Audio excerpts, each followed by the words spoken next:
Y fuimos por cada capítulo aprendiendo acerca del mensaje del Señor a la iglesia de Éfeso, el mensaje escrito por el apóstol Pablo, y cómo eso tenía sentido para nosotros.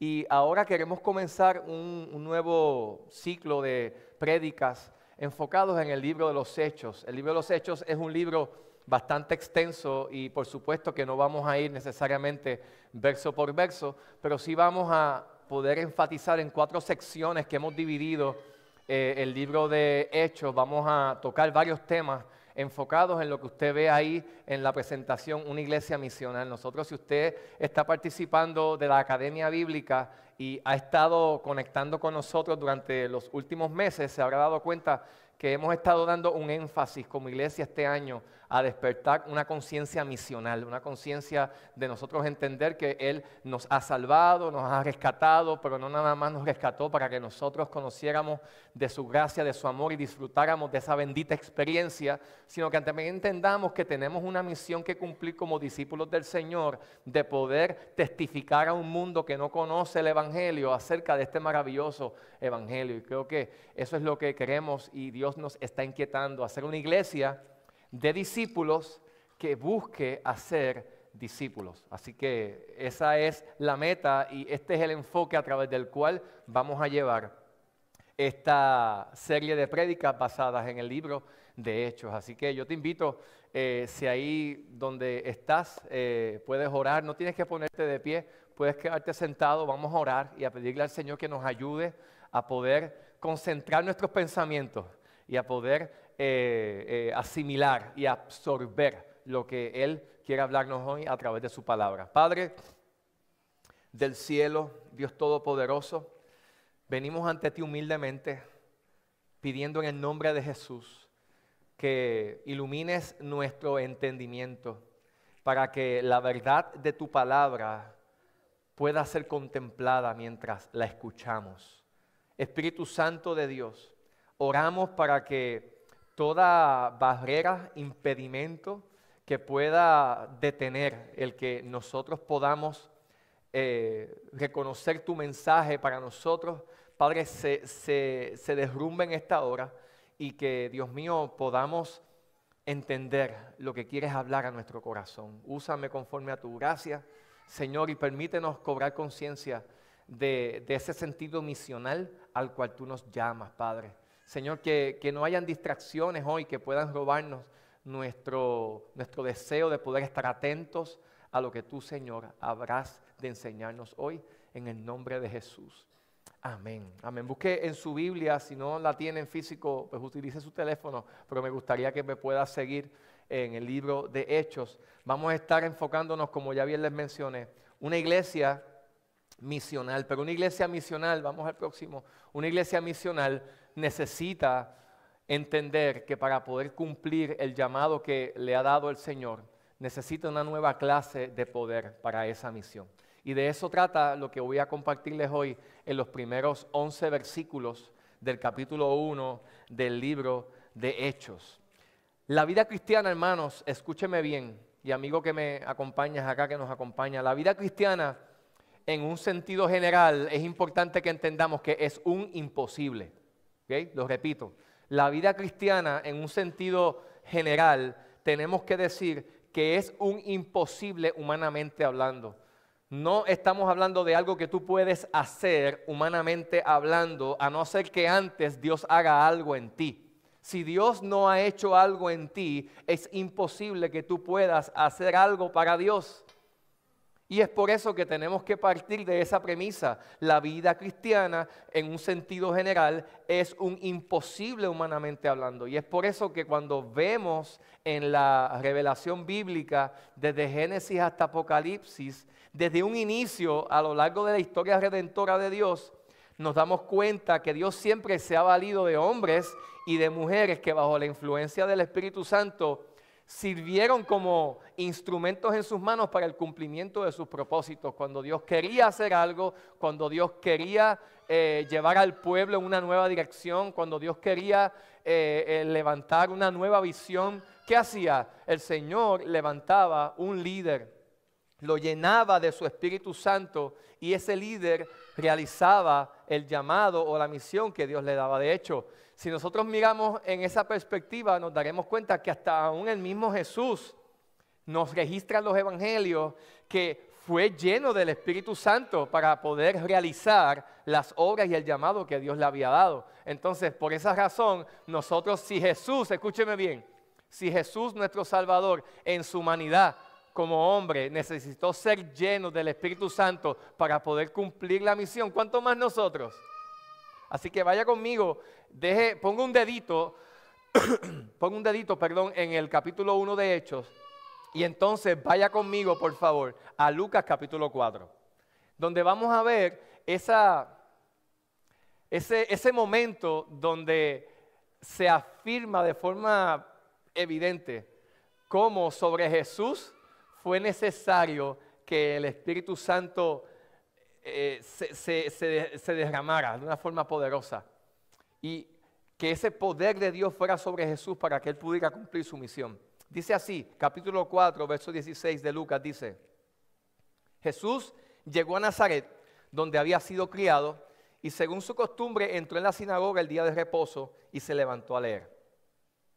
Le dieron el libro del profeta Isaías y abriendo el libro, halló el lugar donde estaba escrito: el Espíritu del Señor está sobre mí, por cuanto me ha ungido, en otras palabras, me ha consagrado, me ha separado, para anunciar el Evangelio a los pobres. Fíjese qué interesante lo que este pasaje dice. El Espíritu del Señor, dijo Jesús, ha venido sobre mí, ¿para qué? Para que yo anuncie el Evangelio a los pobres. Me ha enviado para proclamar libertad a los cautivos y la recuperación de la vista a los ciegos, para poner en libertad a los oprimidos, para proclamar el año agradable del Señor. Y esta palabra era un cumplimiento de Isaías capítulo 61, donde el profeta Isaías 700 años antes habló de este momento que nosotros estamos leyendo que Lucas registra, donde Jesús reconoce y afirma: el Espíritu del Señor ha venido sobre mí, me ha ungido, me ha consagrado, me ha comisionado para que yo proclame el Evangelio a aquellos que necesitan. Aquellos que necesitan, que son pobres, pero no pobres porque les faltan recursos, sino pobres porque no conocen el Evangelio, pobres porque no han recibido la vida eterna. A esos, dice Jesús aquí, el Espíritu le había comisionado y había venido sobre él para llevar a cabo y llevar esa buena noticia a otros que necesitaban escucharla. Y el ministerio de Jesús se basó en eso. Se basó en un ministerio de poder, un ministerio en donde a través de los milagros se afirmó el mensaje que él quería proclamar. Así que tanto la manera en la que Jesús vivió como la manera en la que llevó a cabo su ministerio, es decir, su misión aquí en la tierra, dan evidencia y testimonio de que el Espíritu Santo estuvo obrando desde el inicio en Jesús.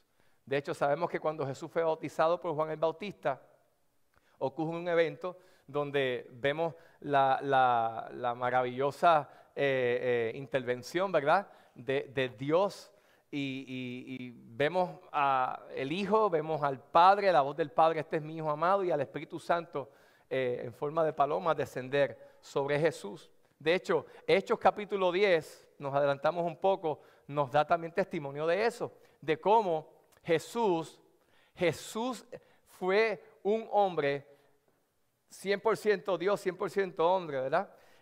Lo vemos como en su función afirmó y se desempeñó en la llenura de su Espíritu Santo. Dice del Espíritu Santo, capítulo 10, verso 37, dice: ustedes saben lo que ocurrió, dijo el apóstol Pedro, hablándole a los gentiles en casa de Cornelio. Ustedes saben lo que ocurrió en toda Judea, comenzando desde Galilea, después del bautismo que Juan predicó, cómo Dios ungió a Jesús de Nazaret con el Espíritu Santo y con poder, el cual anduvo haciendo bien y sanando a todos los oprimidos por el diablo, porque Dios estaba con él. Entonces, si Jesús necesitó la plenitud del Espíritu Santo para poder cumplir su misión, ¿cuánto más nosotros lo necesitamos? Por lo cual, teniendo en cuenta todo esto, miramos ahora a Hechos capítulo 1, del 1 al 11, donde nos vamos a dar cuenta de algunos detalles que tienen que ver con el cómo ahora ese mismo Espíritu que estuvo sobre Jesús, ahora Jesús dice: yo voy a orar al Padre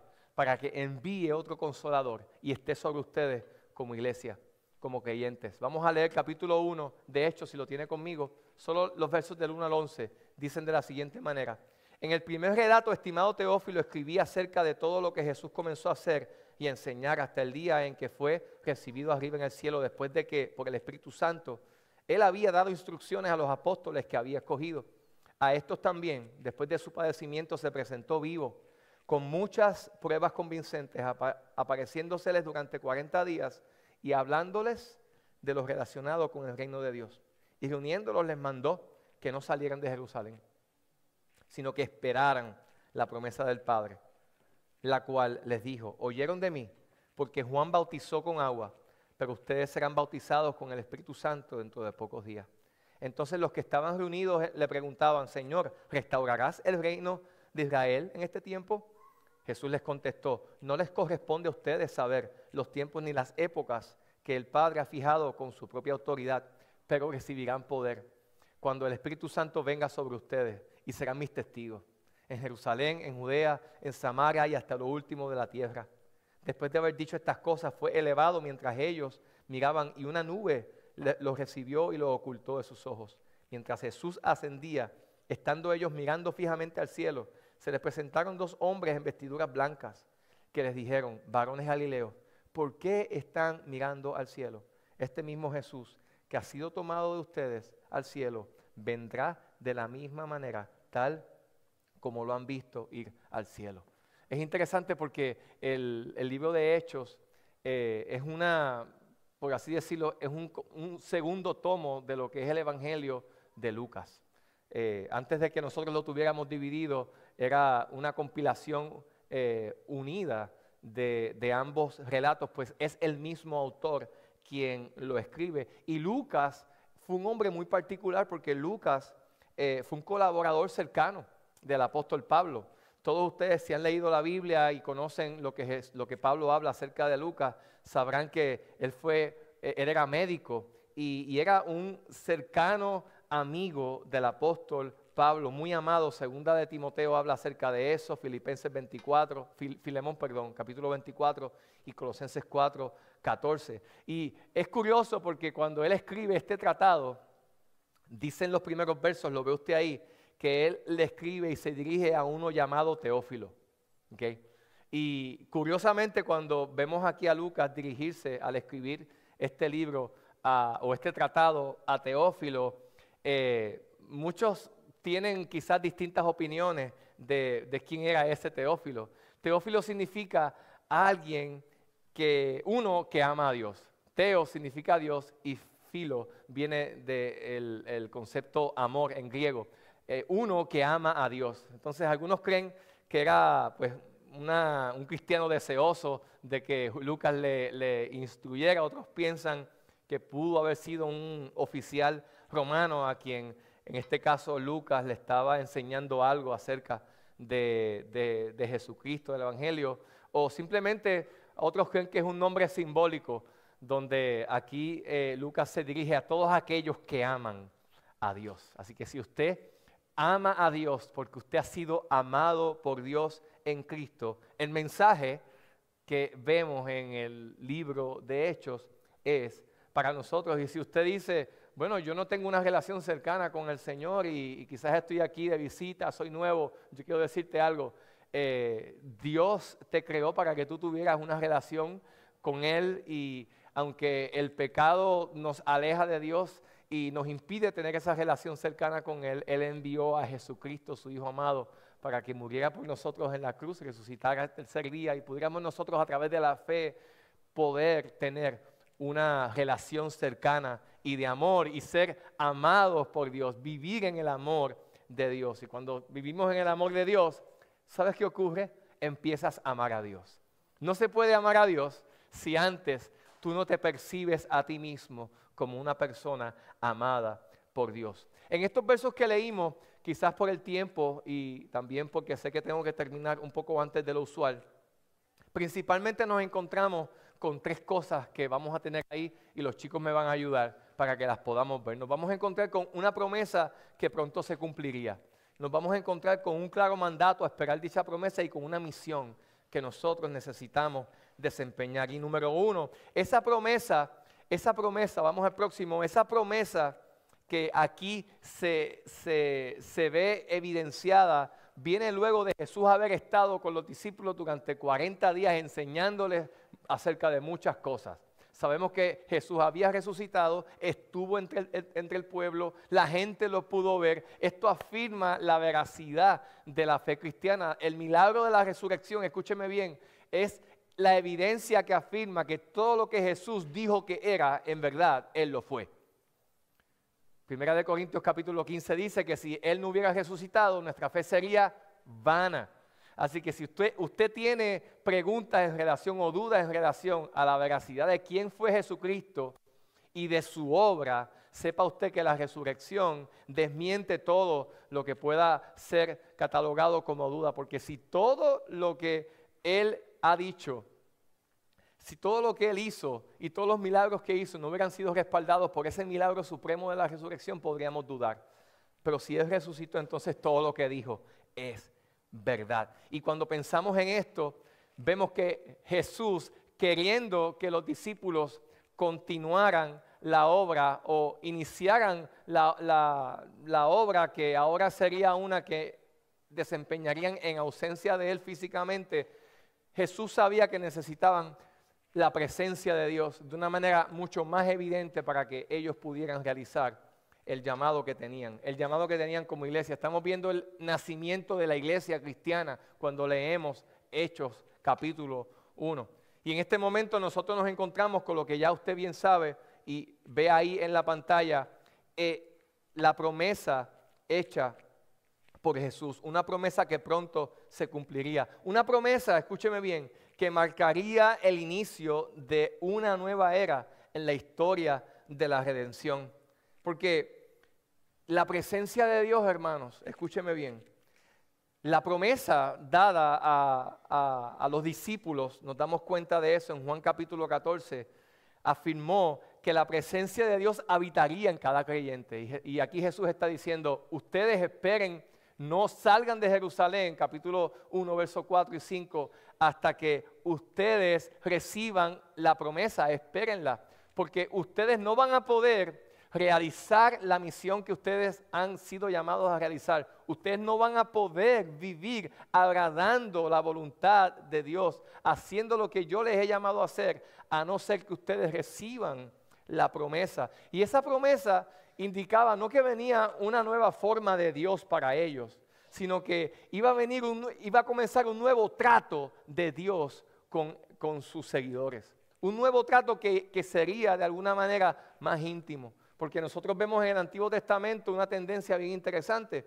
y es que en el Antiguo Testamento cuando Dios quería hacer una obra poderosa en su pueblo, ¿qué hacía? Venía su presencia sobre Moisés, la presencia del Señor venía sobre los jueces, la presencia de Dios estuvo sobre Josué, pero no era una presencia permanente, no era una presencia continua, sino era una presencia que era derramada para propósitos en específico, en un momento en específico. Pero cuando nos encontramos con Hechos capítulo 1, nos damos cuenta que Jesús quería hacer cumplir algo que Él les había dicho en Juan capítulo 14, verso 15, donde Él les dijo, si ustedes me aman, guardarán mis mandamientos. Entonces yo rogaré al Padre y Él les dará otro consolador para que esté con ustedes para siempre. El Espíritu de verdad, el cual el mundo no puede conocer. Pero Él, porque no lo ve ni le conoce, pero ustedes sí lo conocen porque mora con ustedes y estará en ustedes. Subraya ese verso si lo tienen en su Biblia. Estará en ustedes. ¿Por qué? Porque esta promesa implicaba que a partir de ese momento, entonces ya el Espíritu Santo, la presencia de Dios no estaría con los discípulos, sino estaría en los discípulos. Una promesa de ahora Dios habitando nuestro corazón. Es como si en el Antiguo Testamento nosotros miramos que en el templo estaba la manifestación de la presencia de Dios. Pero ahora los templos serían los cristianos discípulos, serían pequeños templos donde la presencia de Dios estaría para que la misión la pudieran cumplir. Y ese fue el cumplimiento de una gran promesa. Y esa promesa no nada más incluía el hecho de que ahora el Espíritu Santo habitaría dentro de cada creyente, sino que también ahora la presencia de Dios estaría dirigiendo e iluminando a los discípulos. Eso fue algo que Jesús les había prometido. Él le dijo a sus discípulos, pero cuando el Espíritu de verdad venga, Juan 16, Él les va a guiar a toda verdad. Tomará de lo mío y se los hará saber.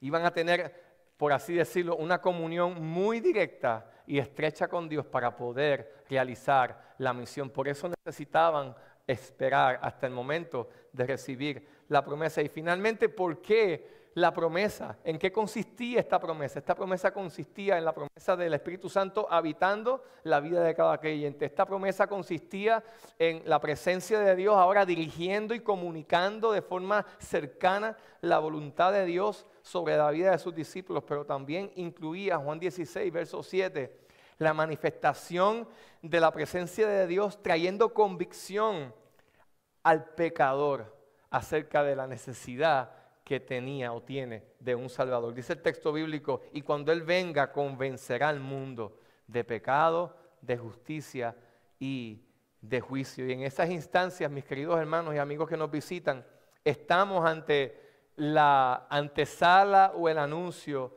de una promesa hecha por Jesús al grupo de creyentes que inició la iglesia. ¿Por qué? Porque necesitaban la presencia de Dios para poder vivir el llamado que Dios le había dado, pero para que pudieran también agradar a Dios. Y yo quiero decirte algo, y es que nosotros somos seres humanos y los seres humanos somos dados a pensar que nosotros podemos hacer las cosas en nuestras propias fuerzas. El ser humano desde Génesis ha luchado con la tentación de enfrentarse a la lucha con su propia autonomía. Y cuando miramos esta promesa que Jesús está haciendo aquí, Él está claramente declarando, ustedes no hagan nada hasta que no reciban la investidura de la presencia de Dios, porque sin la presencia de Dios ustedes no van a poder hacerlo.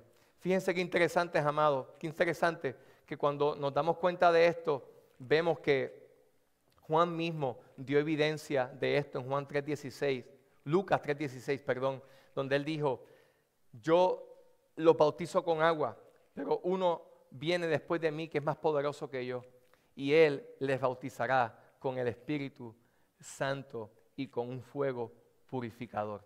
Eso es lo primero que vemos en este pasaje, amados. Vemos esa promesa que Dios le había hecho a este grupo de discípulos que estaban iniciando, pero también vemos un claro mandato, en segundo lugar, un claro mandato a esperar dicha promesa. Esperen la promesa, no se muevan hasta que reciban la plenitud del Espíritu Santo en sus vidas. ¿Por qué? Porque Jesús les mandó a esperar que recibieran la promesa, porque Jesús sabía que realmente no podían hacer nada efectivo para el reino de Dios hasta que viniera el Espíritu Santo sobre ellos. Y quizás tú dices hoy, pero ¿qué sentido hace para mí entender esto? ¿Qué sentido hace para mí yo mirar a esta palabra hoy?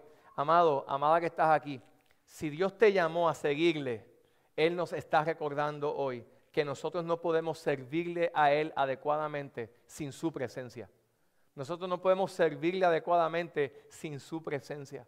Necesitamos su presencia, así como en este momento Jesús le dijo a los discípulos, ustedes necesitan la presencia del Espíritu Santo, necesitan esperar, no hagan lo que todavía ustedes quizás desean hacer, esperen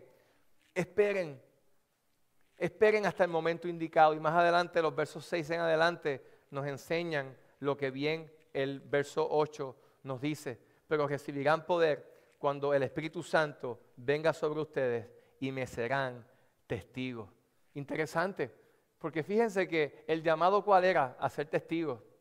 Y un testigo en estas instancias era, podríamos decir como bien el concepto en el original significa mártir, alguien que entrega su vida o alguien que con su propia vida da testimonio de algo que ha experimentado y que ha vivido. Serán testigos, darán testimonio, ofrecerán su vida de una manera entregada, como vemos que a lo largo de todo el libro de los Hechos, los primeros cristianos lo hicieron.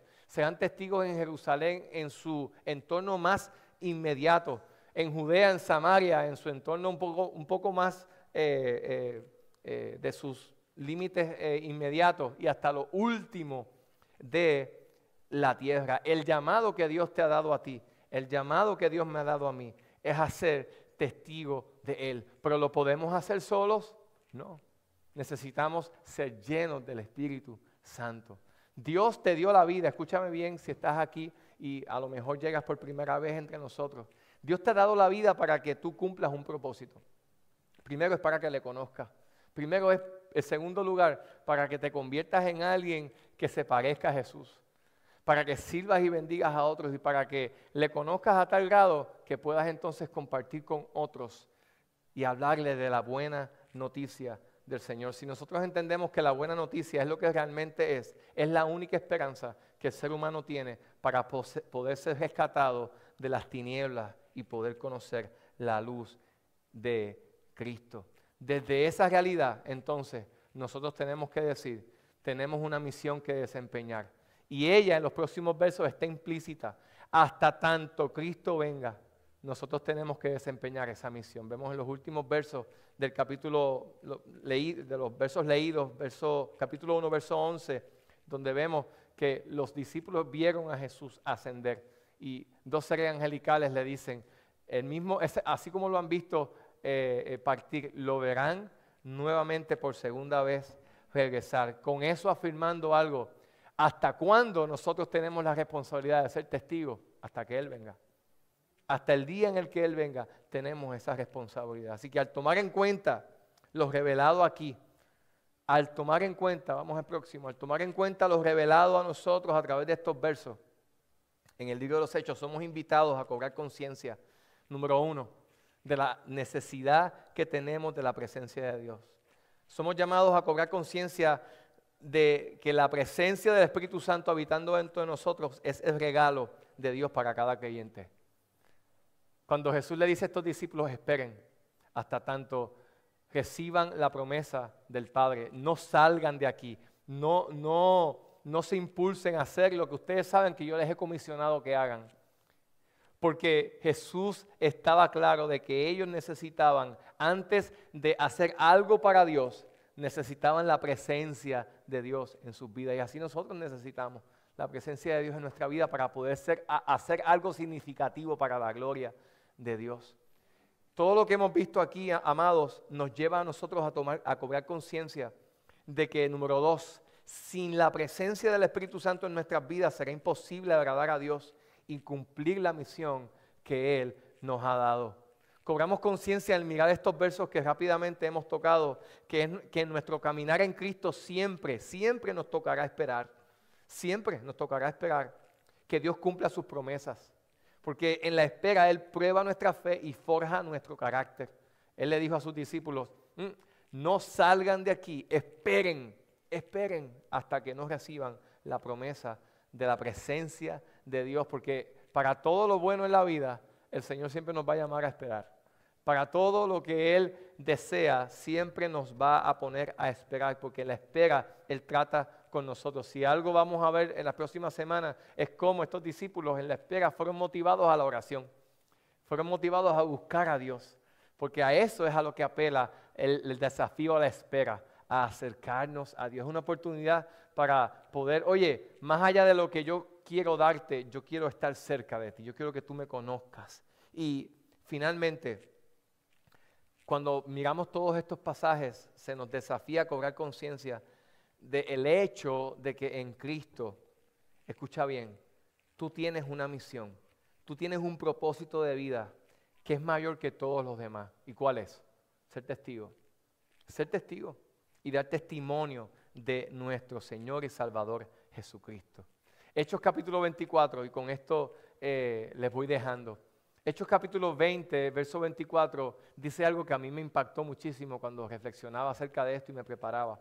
Y fueron palabras que el apóstol Pablo declaró en un momento dado, ya al finalizar, casi finalizando el libro de los Hechos. En este momento él estaba despidiéndose de los ancianos de la iglesia de Éfeso, en el puerto de Mileto, y él les escribió lo siguiente, les dice: pero en ninguna manera estimo mi vida como valiosa para mí mismo, a fin de poder terminar mi carrera y el ministerio que recibí del Señor Jesús, para dar testimonio solemnemente del Evangelio de la gracia de Dios.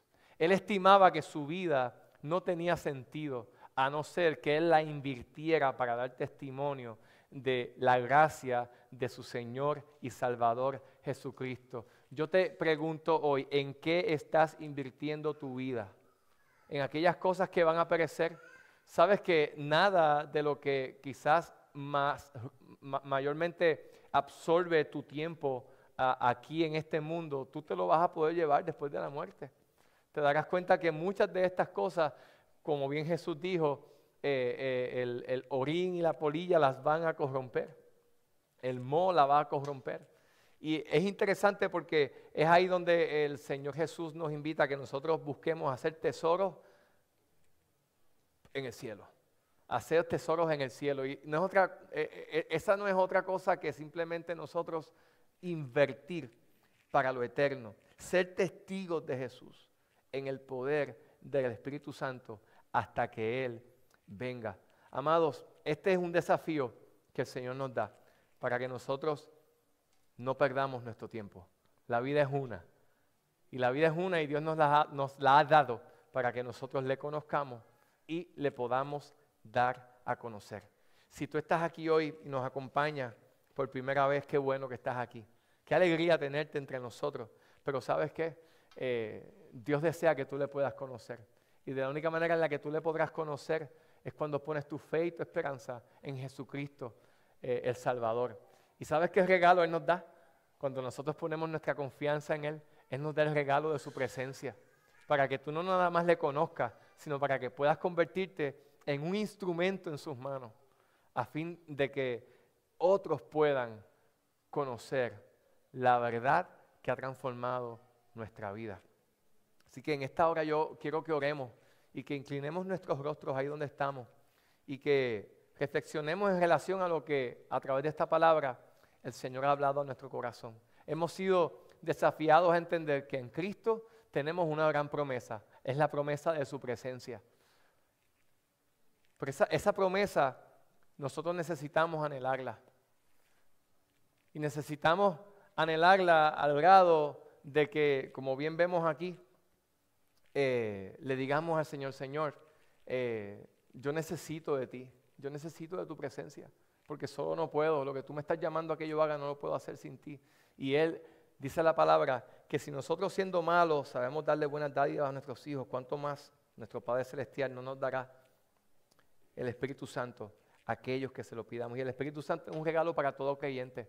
Es el regalo que Dios te da desde el momento en el que tú recibes a Cristo en tu vida. Es una realidad en la cual puedes vivir sumergido en la medida en la que más te acerques a Dios. Y ese es el llamado que Dios nos hace en esta tarde. Padre, venimos ante tu presencia en esta hora, dándote a ti toda la gloria, dándote a ti toda la honra, bendiciéndote, Señor, y reconociendo que separados de ti nada podemos hacer. Gracias por tu presencia. Gracias por esta maravillosa promesa que es para todo creyente. Es para todo creyente que ha sido redimido por tu sangre. Señor, gracias porque a través de esta palabra nosotros podemos recordar que esa promesa ya tú la cumpliste y de que has hecho provisión a través de la manifestación poderosa de tu Espíritu. Has hecho provisión para que nosotros podamos tener la oportunidad de relacionarnos cercanamente contigo. Y no nada más eso, sino para que nosotros también podamos ser instrumentos en tus manos para la misión que has puesto sobre nosotros. Padre, yo clamo a ti por todos los que aquí estamos presentes, Señor. Padre, por los que son parte de nosotros, como también aquellos amigos, amigas que nos visitan. Clamo, Dios, para que, Señor, tu gracia sea sobre cada uno. Tu gracia, tu amor sea manifestándose en la vida de cada uno de ellos, de nosotros, Dios, para que nosotros podamos anhelar vivir en esta bendición que hemos sido hoy recordados a considerar. Padre, gracias, Dios mío, porque tú nos has dado poder para que nosotros podamos ser testigos. Sabemos, Señor, que de la única manera en la que vamos a poder ser testigos efectivos es viviendo en la llenura de tu Espíritu Santo. Yo clamo, Dios, para que tú nos ayudes a ser una iglesia que viva en el cumplimiento de esta promesa para gloria de tu nombre, Señor, y que todo aquel en quien, Señor, todavía la gracia del Evangelio no ha hecho su efecto, yo clamo, Dios, para que tú abras el corazón como Padre, tu palabra dice que lo haces, de modo que puedan creer y puedan, Señor, ver que tú eres, Señor, la única alternativa de vida para nosotros, la única alternativa de perdón para nosotros, la única esperanza para la vida eterna. Solo la encontramos en ti. Gracias, Señor, por esta bendita oportunidad que nos concedes en el nombre de Jesús. Amén. Amén. Queremos separar este tiempo que nos queda para que usted pueda, si vino con sus hijos, poder compartir con ellos quizás algunos minutos antes de que sean las 3. Nosotros a las 3 tenemos que irnos, por eso la predicación de hoy fue más corta. Y queremos invitarle a que usted pueda hacer eso. De igual modo, me comunica Katy Diegues que si al final usted puede quedarse y ayudar también a recoger, a limpiar, se lo vamos a agradecer.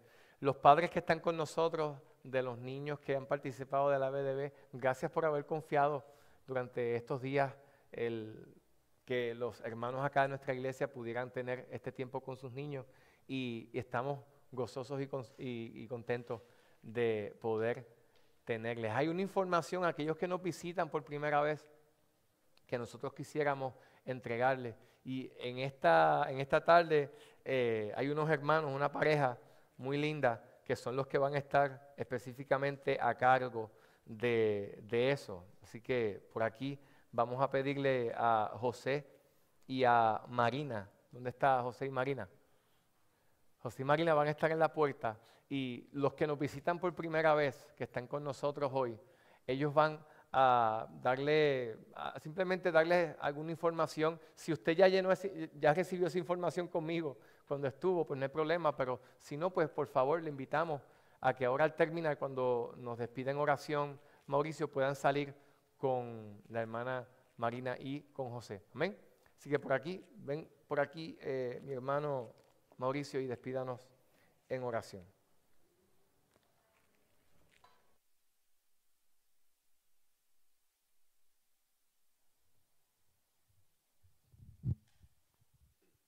Así, hermanos, puesto de pie, ¿no? Nos despedimos, oramos. Padre, te damos gracias por la oportunidad que nos concediste, Señor, de escuchar tu palabra. Oramos que seas tú el que bendiga nuestra vida, Señor, nuestra salida y nuestra entrada durante esta semana. Que tu misma presencia pueda guiarnos. Y Padre, bendice a nuestros hijos, Señor, que están con nosotros de vacaciones. Padre, que seamos, Señor, padres donde podamos instruirles en el temor tuyo. Pedimos, Señor, que tú bendigas, Señor, donde quiera que vayamos en este tiempo. Y gracias por la oportunidad y por tu palabra. Bendice a cada uno de mis hermanos, llévalo con bien. Oramos esto en el nombre de Jesús. Amén. Así estamos despedidos, hermanos. Que el Señor los bendiga.